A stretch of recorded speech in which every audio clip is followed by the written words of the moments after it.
Oi gente, eu acabei de chegar do Peru e eu vou contar aqui pra vocês como é que foi o meu roteiro por 5 regiões diferentes.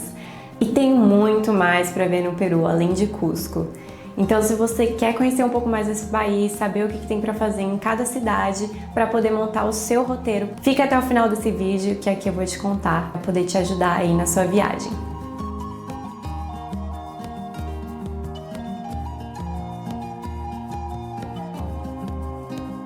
Se você ainda não me conhece, bem-vindos ao meu canal. Eu sou bióloga, sou viajante, eu amo viajar e criar conteúdo, passar para vocês aqui um pouco da natureza, história e também sobre as dicas, né, para você viajar aí de forma mais local, mais econômica. Então, se você gosta desse tipo de conteúdo, já se inscreve aqui no canal para não perder nenhum vídeo, porque vai ter muito mais conteúdo sobre o Peru também. Então, para começar, eu fiquei 3 semanas no Peru, né, 21 dias. Fui para 5 regiões diferentes, que foram Lima, que é a metrópole, Huaraz, a Suíça peruana, né, que é a parte das montanhas, com neves, tem muita trilha. Fui para o deserto, na região de Ica, com Paracas, Huacatina, Arequipa, que é uma região vulcânica, e Cusco, que é a principal cidade inca, e que ali você tem acesso pro icônico Machu Picchu.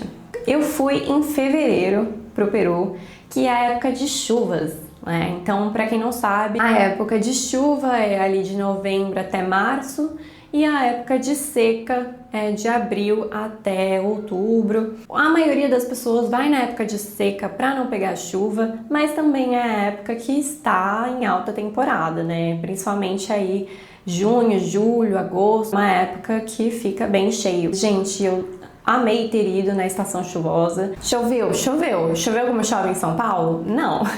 Eu não peguei nenhuma tempestade, os meus passeios não foram prejudicados por conta de chuva. E eu fui no final, né, quase em março, então talvez por conta disso também. Eu fiquei 4 dias em Lima, mas eu fiquei um pouco mais porque eu tenho um amigo lá. Eu acho que em Lima você consegue ficar 2 a 3 dias tranquilamente. Tem coisa pra fazer? Tem muita coisa pra fazer, uma capital, né? Mas se principalmente o seu intuito da viagem é cultura e natureza, eu acho que tem outros lugares para aproveitar mais. Então, primeira coisa, eu recomendo vocês se hospedarem aí em Miraflores ou no bairro Barranco também.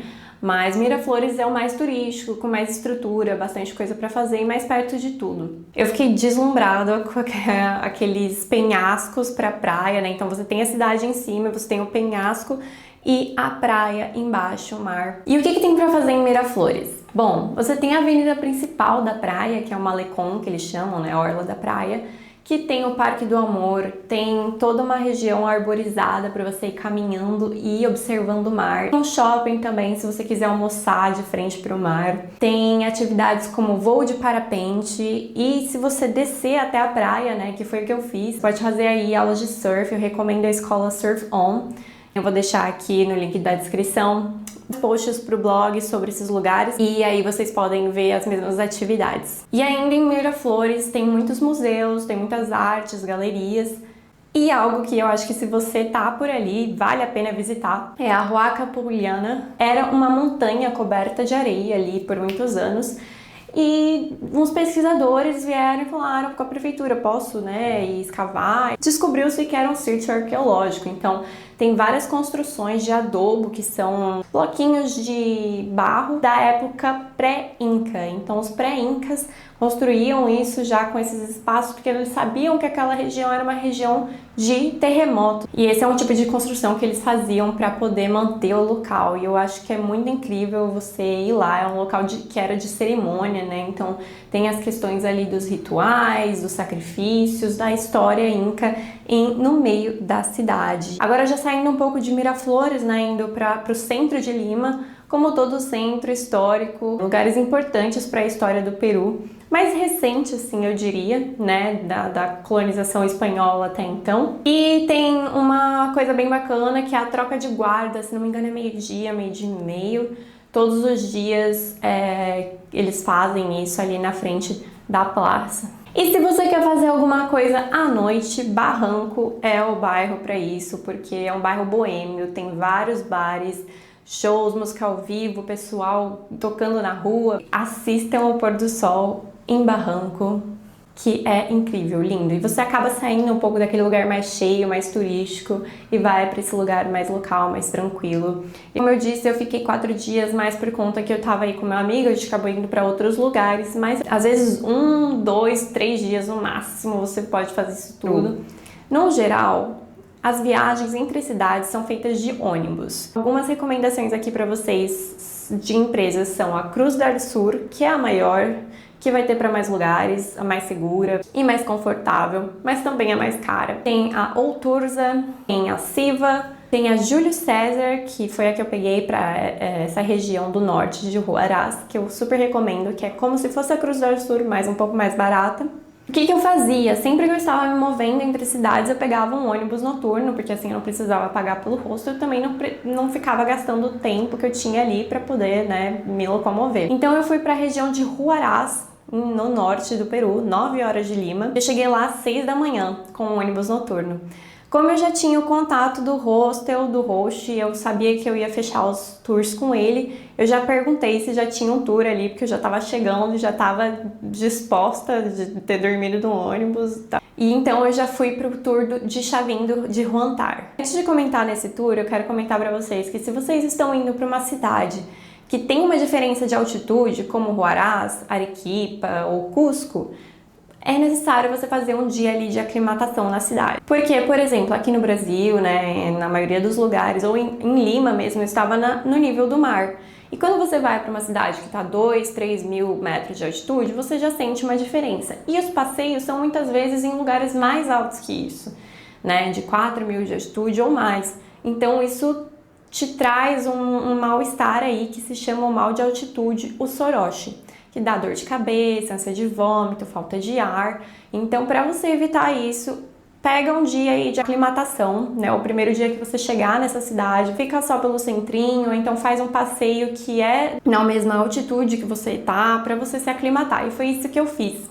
Chavim de Huantar é um outro sítio arqueológico pré-inca, da civilização do Chavim. Você pode ver as ruínas pré-incas e, na verdade, as pesquisas dizem que até muito antes, assim, de pessoas de talvez 3 mil antes de Cristo estavam habitando aqueles lugares antes da cultura Chavim. Então tem bastante coisa legal, tem as cabeças clavas no mesmo local, tem as galerias. Eu achei, assim, um lugar muito incrível, como há tanto tempo está ainda preservado lá. E, bom, eu acho que um dos porquês que ainda tá lá é porque o lugar é bem remoto mesmo. E o engraçado é que tem comunidades morando desde então lá. E eu acho que isso no Peru, no geral, as pessoas continuam morando e cultivando aquela cultura, aquela história e aqueles locais. No dia seguinte eu fiz o passeio da geleira Pastoruri e esse eu não vou recomendar para vocês, porque uma geleira, aquecimento global, como é que tava a geleira? Triste. Então assim, quando eu vi e planejei essa viagem em 2023, ela tava lá toda forte, mas quando eu fui agora em 2025, tinha uns lugares que você não podia nem passar. E por que eu não recomendo? Eu acho que é um tour um pouco caro, né? E é difícil de você chegar até lá, a caminhada é tranquilo, o caminho, porém são 5.200 metros de altura. Então eu sofri aí um pouquinho para respirar, para chegar até lá. Aqui, subindo pro glaciar Pastoruri, a geleira, né? E é uma subida de uns 30, 40 minutos, fora as 3 horas que a gente já subiu lá de Huaraz pra cá. Olá! Assim, era lindo, lindo, mas eu acredito que se agora tá assim, então talvez aí mais pra frente, quando você decidir ir fazer a sua viagem, dá uma pesquisada antes, pesquisada pra ver como é que tá o local. No terceiro dia eu fui pra Laguna Paron, que essa pra mim foi a mais incrível, uma laguna assim de uma água azul, turquesa, meio esverdeada e é linda demais. Você pode fazer atividade de caiaque lá, você pode subir até o mirante também, que é uma caminhadinha aí um pouco, né, cansativa, mas não muito, mais por conta da altitude.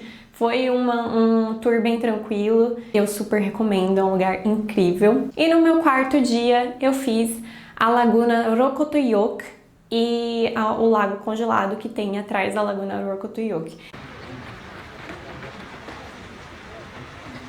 muito difícil de respirar, mas muito lindo. Eu amei isso, porque não estava no meu planejamento, o meu host lá do hostel que me indicou, porque eu não queria fazer a Laguna 69, a famosa Laguna 69, que também dizem ser muito linda, porém são 3 horas de ônibus até o local, 3 horas de hike subindo, né, de trilha subindo até a laguna. Você fica lá, às vezes, nem 1 hora completa e tem que fazer todo esse caminho de volta. Pra mim, esse esforço não vale a pena. Se for por conta própria, com amigos, pra acampar, pra passar mais tempo, eu acho que super vale. Mas conversando com pessoas que foram, que ficaram lá 30 minutos, nem isso, porque começou a chover e quando chove nesses lugares, como eles são muito altos, neva. Então você tem que ir embora, né? Porque tem perigo de nevasca e tudo mais. E fora essas lagunas, né? Que eu comentei aqui, existem muito mais lagunas. Tem mais de 400 lagunas catalogadas em Huaraz. E dá pra ficar aí 10 dias ou muito mais, principalmente você é trilheiro, trilheira, aproveite esse lugar de natureza incrível. Eu vou recomendar vocês ficarem no hostel Kame House, que foi o que eu fiquei, o host é o Christian, e ele faz alpinismo, ele sabe bastante, e a casinha, assim, é bem aconchegante. Chegava no final da noite, tava começando a chover, frio, e aí você chegava ali com uma lareira acesa, o pessoal, tudo da mesma vibe, né? Mesmo de montanha, de natureza, então eu super recomendo Huaraz. Acho que foi um dos lugares que eu mais gostei no Peru. Depois, nessa mesma noite, eu peguei um ônibus de volta para Lima. Cheguei em Lima 7 horas da manhã e peguei um ônibus 8h30 que sai de Miraflores para Paracas. Esse ônibus ele vai tanto para Paracas quanto para Huacatina, que é na região de Ica. Tem várias opções, né? Tem gente que só faz um bate-volta, fica em Lima mesmo, faz um bate-volta, conhece Paracas e Huacatina. Eu fiquei 2 dias na região de Paracas, que é uma região litorânea, e depois fui um dia para Huacatina. Demora aí 5 horas, de 4 a 5 horas mais ou menos. E eu fiquei no hostel Viajeiro, que eu acho assim, eu achei bem bacana. Mas não feche os seus passeios com o hostel, porque eles ganham comissão na maioria das vezes, né? Eu consegui encontrar valores bem melhores, e eu vou comentar isso no vídeo financeiro. Então o que tem para fazer em Paracas? 2 coisas principais, né? As Ilhas Balesas, que são alguns arquipélagos ali, que tem bastante leão marinho, tem o pinguim que vem da Argentina, tem várias aves diferentes, e é para você ver essa vida marinha, né? E também tem um aeroglifo, né? Que não se sabe o porquê que tá lá, mas é um candelabro que tem numa parede de areia em cima do mar. Então, eu achei bem bacana o passeio. Ele é mais turístico, assim, mas eu amo coisas de mar. No dia seguinte, como eu fiquei mais um dia, eu consegui dividir esses passeios aí pra descansar bem. Mas você consegue fazer no mesmo dia a Reserva Nacional de Paracas, que é uma reserva, né, um lugar preservado, e você pode fazer tanto passeios de buggy, como alugar uma moto, como fazer aqueles de quadriciclo, ou até de ônibus mesmo. Eu gostei do de buggy, porém ele é bem devagar, assim, não foi muito radical, apesar da gente ter quase capotado, né, porque...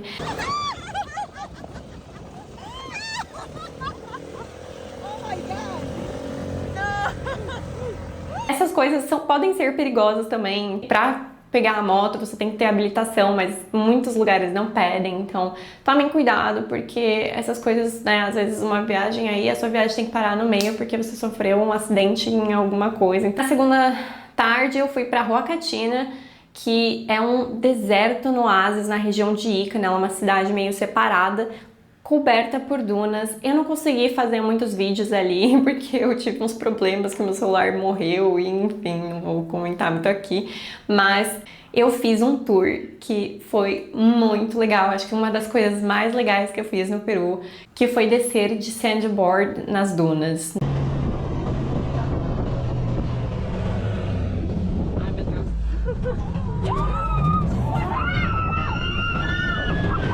Foram 3 horas, né? Eles te levam de buggy até lá em cima, te dão todos os equipamentos, te ensinam e você vai descer de sandboard. E no final a gente vê o pôr do sol, bebe uma cerveja ali, todo mundo junto. Achei muito bacana, de verdade. Nessa mesma noite eu já peguei aí um ônibus noturno para Arequipa.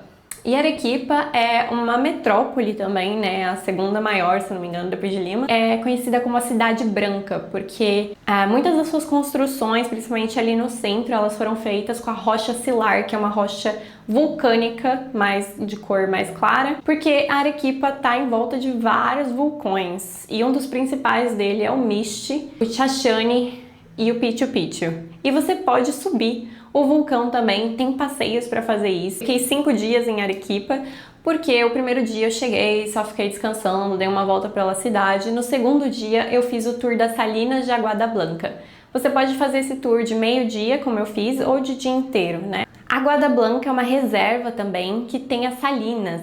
Na época de chuva, que foi a época que eu fui, você consegue ter aquele efeito de espelho também, como no Salar do Uyuni. É uma coisa turística, o pessoal vai pra foto, mas é bem legal porque essa reserva também tem vários animais, né? Tem alpacas, tem lhamas, tem vicunhas e tem até flamingos, que eu achei muito legal. No terceiro dia eu fui fazer o Colca Canyon, e o Colca Canyon é um canyon aí, o segundo mais profundo, se não me engano, e ele é lindo, você consegue ver os condors, e nesse passeio, como é um pouco distante, você sai 3h30 da manhã e chega até o local, assim, umas 8, você para pra tomar café, depois tem o mirante, uns 2 mirantes diferentes, e aí você chega no canyon.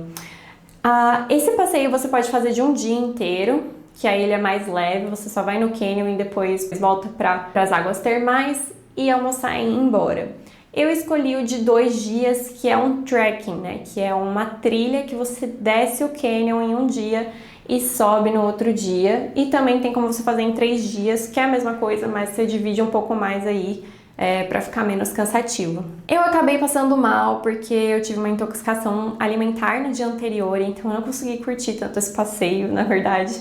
Se vocês quiserem ver mais informações, tá lá nos stories, nos highlights do Instagram. Foi bem terrível, assim, pra mim. E por isso que é muito importante de você sempre ter um seguro viagem. Então eu já vou deixar aqui pra vocês também o link da descrição, o seguro viagem que eu normalmente viajo com, o Safety Wings. E é muito importante, principalmente se você vai fazer esse tipo de atividade. Se você tiver também disposição, porque é uma caminhada bem intensa, principalmente pelo fato de você acordar 3h30 da manhã, não conseguir dormir bem no ônibus, então você já tá meio cansado aí, e aí são de 3 a 4 horas para você descer, almoçar, depois umas 3, 4 horas para poder subir, descer e tal, porque a gente dorme lá embaixo no oásis, e não tem carro que passe lá, até as comunidades que moram por lá, eles ou fazem as coisas todas a pé ou de mula. Mas é isso, é um lugar que eu achei muito lindo. Eu queria me desafiar e aí o meu corpo me desafiou ainda mais com uma intoxicação, mas deu tudo certo. Então eu tive que ficar mais um dia aí em Arequipa para descansar, para me recuperar antes de ir para Cusco. Em Cusco eu fiquei 5 noites. Sim, tem muita coisa para fazer na região de Cusco. Não vou falar nem só na cidade de Cusco, né? Porque tem várias cidades históricas ao redor de lá, para você fazer vários passeios, além do Machu Picchu, né, que vai um dia inteiro pelo menos aí. Eu decidi ficar todo o tempo no mesmo hostel, Wake Up Hostel. Então tem um café da manhã, você pode pegar ali e comer quantas vezes você quiser, e ele é bem localizado também, eu gostei bastante. E ali eu decidi ficar e fazer meus passeios de bate e volta todos os dias. Então no primeiro dia eu só fiquei andando pela cidade, tranquila. No segundo dia eu fiz a montanha de 7 cores, né, de 7 colores, Vinicunca. Essa montanha aí, ela foi descoberta recentemente, né, ali em 2015, começou a ficar mais popular para o turismo em 2018, porque ela estava coberta de neve, porque é um lugar bem alto, né, então você chega lá em cima, se não me engano, quase 5.000 metros. Então essa caminhadinha aí é uma caminhada de 1h30, mais ou menos, para subir.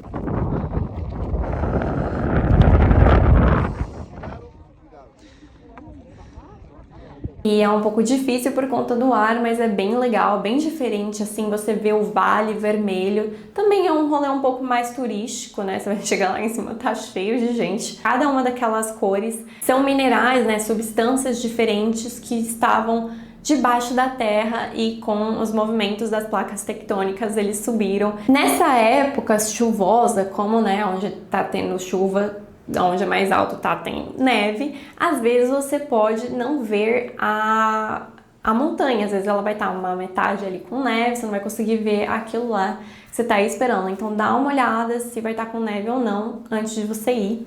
E também tem o Vale Vermelho ali embaixo que você pode visitar também.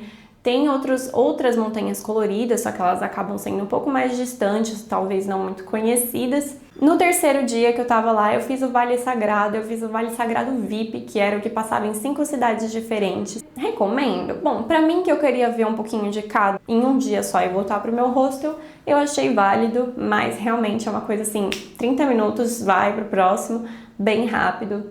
Acaba que você vê mais o superficial. Mas esse Vale Sagrado, ele passa, né, por Chinchero, que é onde eles mostram como que é feita a lã de alpaca, os artesanatos. A la rueca, y esto se hace con los dedos, ¿no? En este caso, amigos, el trabajo se puede realizar caminando, cantando. Las damas a la cochinilla y murieron bien. Utilizar, que es el zumo de limón. En este caso, lemon juice is the lemon juice is something that changes the color. Look at it. A gente também vai para Maras e Morai. Tem o sítio de agricultura, né, o que eles chamavam de laboratório dos Incas, que eles colocavam água no meio e iam colocando os legumes, né, os grãos plantados em cada nível diferente, criando assim um microclima diferente para cada local. Bem bacana eles pensarem naquela época em fazer todo esse local moldado para isso. Tem a parte das salinas também, que são salinas desde a época Inca, que eles continuam construindo e é passado de geração em geração. Na época da chuva eles não estão trabalhando lá, mas na época da estação seca você consegue ver o pessoal, as famílias indo lá recolher o sal para poder vender e fazer os artesanatos do sal também. Depois disso a gente vai para Ollantaytambo, que também tem um sítio arqueológico e tem o Templo do Sol, e o pessoal explica lá como é que eles retiravam as pedras da montanha para poder construir aquele sítio arqueológico. Mas muitas dessas ruínas, na verdade, elas são pré-incas, e os incas aproveitaram, né, aí de muitas coisas e conseguiram ter um auge do império também por conta de muitas civilizações pré-incas. Depois a gente passa em Pisac, é um sítio arqueológico também que tem múmias. Os incas, eles mumificavam muitas pessoas como cerimônia também, e colocavam as múmias em cerimônias porque eles acreditavam que aquela pessoa podia estar ali, aquele espírito. Pra mim, esse rolê valeu pelo almoço, tinha de tudo um pouco, então eu consegui experimentar um pouco da comida, da cultura, né? Comi o cuy, que é aquele porquinho da Índia, achei super forte, comi carne de alpaca, então pra mim o passeio valeu pra conhecer um pouquinho de cada lugar e principalmente pelo almoço. E no último dia eu fui pro Machu Picchu. Eu decidi fazer por conta e decidi fazer de trem porque eu realmente estava muito cansada. Existem muitas maneiras de você ir, seja de ônibus, de trem, de trilha. Você pode achar mais informações detalhadas lá no blog, no meu post no blog. Mas eu decidi ir com a Peru Rail e nessa época, né, chuvosa, o pessoal recomenda a ir pro Machu Picchu na parte da tarde. Assim, no geral, eu achei ele bem vazio e eu peguei o da 1h da tarde, então eu recomendo aí entre as 10 da manhã até 1 da tarde. Se você for muito cedo na estação chuvosa, você vai pegar tudo nublado, neblina. O Machu Picchu realmente é uma das 7 maravilhas do mundo, porque ele fica entre as montanhas, né, entre os Andes. Não se sabe ao certo se era um lugar mais cerimonial, um retiro, um refúgio, mas sabe-se que os espanhóis não chegaram lá enquanto os incas estavam, porque se eles tivessem chego, eles teriam destruído e colocado uma igreja como uma forma de conquista novamente. Não foi o que aconteceu. Então você consegue ver essa cidade perdida aí, e tem a cidade base lá embaixo, né, no Machu Picchu Pueblo, a cidade de Águas Calientes, que é uma cidade um pouco mais cara por ser turística. Não tem tanta coisa para fazer, você consegue ver ela aí em algumas horas. No dia seguinte eu fiquei descansando, fui fazer umas compras e eu super recomendo para vocês, se vocês quiserem comprar lembrancinhas. Tem tanto o Mercado São Pedro, A Rua das Pedras, lá da Pedra de 12 Ângulos, tem várias lojinhas, na verdade, mas tem uma bem famosa que é a Zunta, que os preços são bem mais baratos. E eu acredito que com isso eu fecho o meu roteiro. Mas, como eu disse, né, eu tenho mais duas coisas aí pra contar pra vocês. Mas antes disso, se esse vídeo já te ajudou, já deixa um like aqui, já se inscreve no canal pra poder me ajudar aí também e recomendar esse vídeo pra ajudar mais pessoas. Então, os outros dois lugares que eu recomendaria vocês irem é, quando estiverem em Lima ou em Huaraz, existe a região de Trujillo, que é 9 horas de Lima e acho que umas 6 horas de Huaraz. É uma região litorânea e que tem a reserva de surf Juan Chaco. Então, se você gosta de surf, de uma cidade mais, nesse estilo, tem muita gente que vai pra lá conhecer e depois vai pro Equador, né, os mochileiros. Então, também é uma opção aí se vocês quiserem. E o outro lugar é entre Arequipa e Cusco, você consegue fazer uma parada em Puno, que é onde fica o Lago Titicaca, que é o lago mais alto do mundo. Ele fica na cordilheira também e entre Bolívia e o Peru. E também o que muita gente faz é vir do Chile ou da Bolívia e ir pro Peru, né? Você pode tanto chegar do Chile e ir para Arequipa, quanto depois de Cusco você pode descer para Puno e ir para Bolívia, La Paz, Salar do Uyuni e ir pro Chile. Existem muitas possibilidades. E se com todo esse roteiro ainda ficaram algumas dúvidas, aqui na descrição eu vou deixar o meu site, tanto para você ver os posts no blog, e se você ainda tiver dúvida, eu posso te ajudar, seja com uma consultoria, seja com um roteiro personalizado para você, para sua família, seus amigos. Entre em contato comigo lá pelo meu website e eu espero que esse vídeo tenha sido informativo para você e você já tenha uma noção maior aí do que fazer no Peru para sair do óbvio de Cusco, que é lindo, maravilhoso, tem muita coisa para fazer, mas o Peru é um país incrível, cheio de cultura em todos esses lugares. Então eu espero que vocês tenham gostado desse vídeo. Se inscreve no canal se ainda não é inscrito e até o próximo vídeo. Tchau!